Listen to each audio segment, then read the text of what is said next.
Cameroon, Bandung, Africa, Bandung, to the world, Bandung.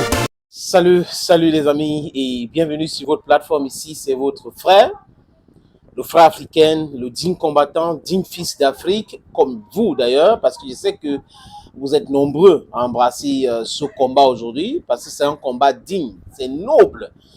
On n'a rien à envier aux autres, mais on a eu la malchance de rencontrer certains pays dans notre histoire, ce qui nous a amenés à être pauvres comme nous sommes aujourd'hui. Mais en réalité, nous sommes des gens très très riches.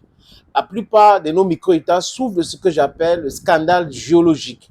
On a des sous-sols immensément riches, l'exploitation est contrôlée par des bandits, par des brigands, et nous crée des problèmes de l'insécurité pour pouvoir continuer à nous piller. Ils nous obligent à utiliser une monnaie criminelle, comme on peut prendre l'exemple sur le franc CFA.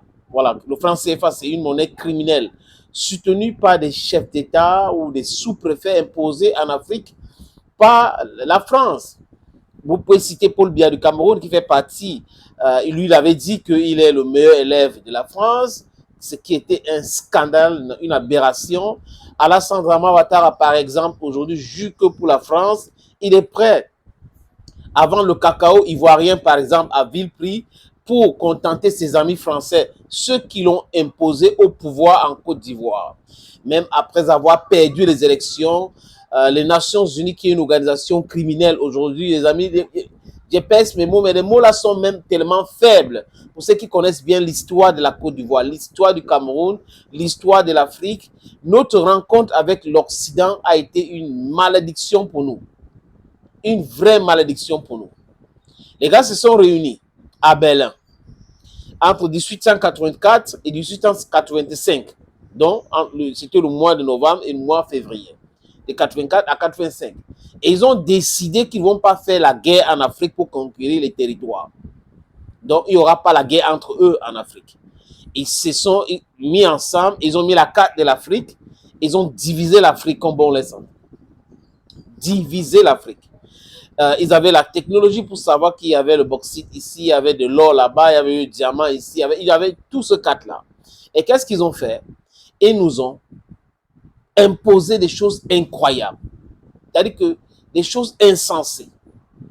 Et comme nous étions à l'époque peu nombreux, parce que pour la petite histoire, en 1900, nous étions 144 millions de personnes en Afrique. Donc, eux, ils avaient 450 millions de personnes dans leur continent. Donc, du coup, c'était facile pour eux d'envahir les autres avec les armes et avec le nombre.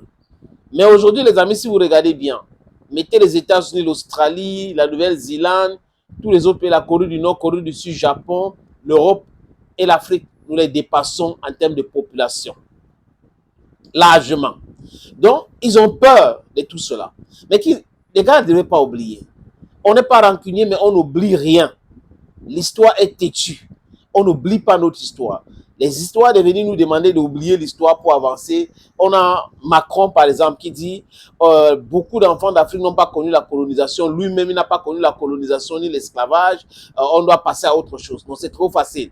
Quand Macron célèbre les 100 ans de la guerre en Europe, les différentes victoires de la France ou les Européens dans les différentes guerres que la Russie les a aidés à gagner, Macron ne dit pas qu'il n'était pas encore né.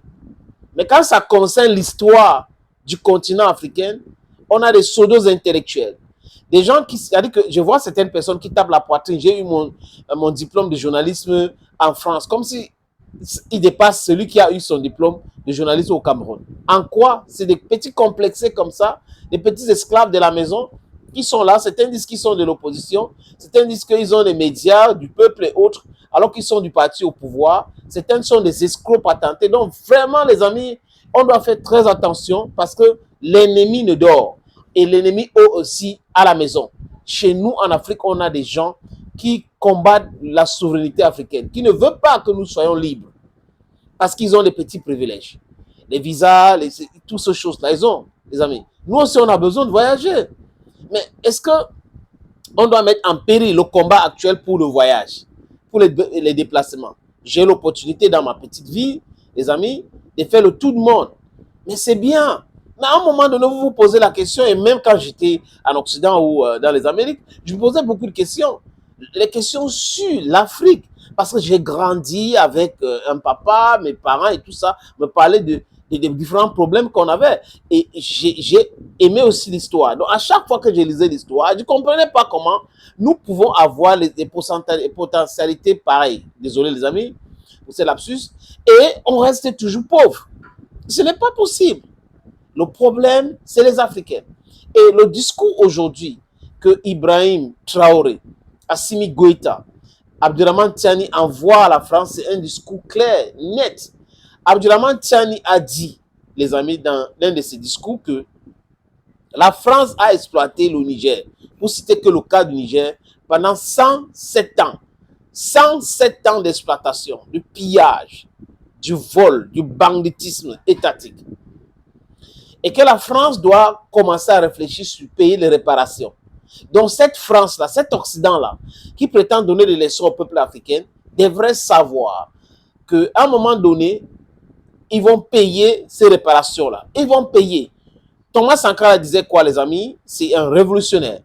Que vous nous avez colonisés, esclavagisés, colonisés. Vous êtes venus gérer vous-même nos pays. Et quand on demande l'indépendance, vous dites qu'on vous doit. Donc vous gérez quelque chose pour votre profit. On vous demande des parties. Vous demandez aux pays africains de payer les dettes. Et on appelle ça les dettes coloniales. C'est une aberration. C'est un non-sens total. Et lui, il avait dit clairement que le Burkina Faso n'était pas prêt à payer. Mais si le Burkina Faso était seul à dire cela, il ne sera pas au prochain sommet de l'Union africaine. L'Union africaine qui est mort, naturellement, tué par Gaddafi. Il avait raison.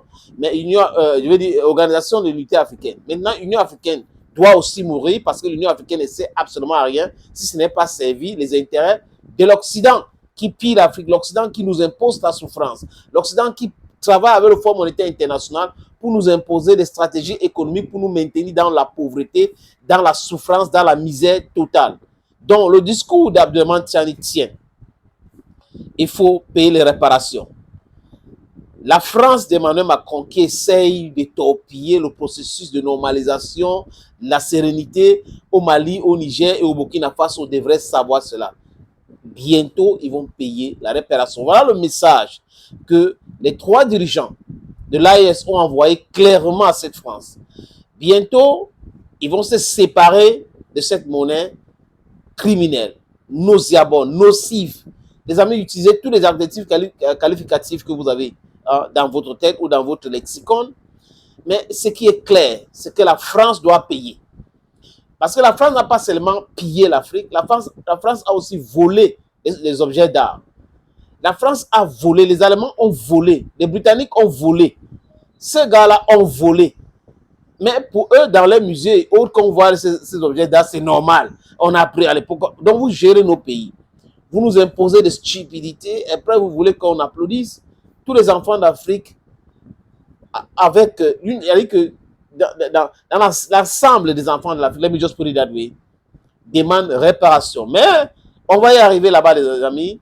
C'est le petit message là, c'est la petite musique qu'il faut commencer à entonner pour que la France et les autres comprennent qu'après la séparation, après l'acquisition de notre souveraineté, nous allons leur demander de payer réparation. La colonisation était un crime contre l'humanité.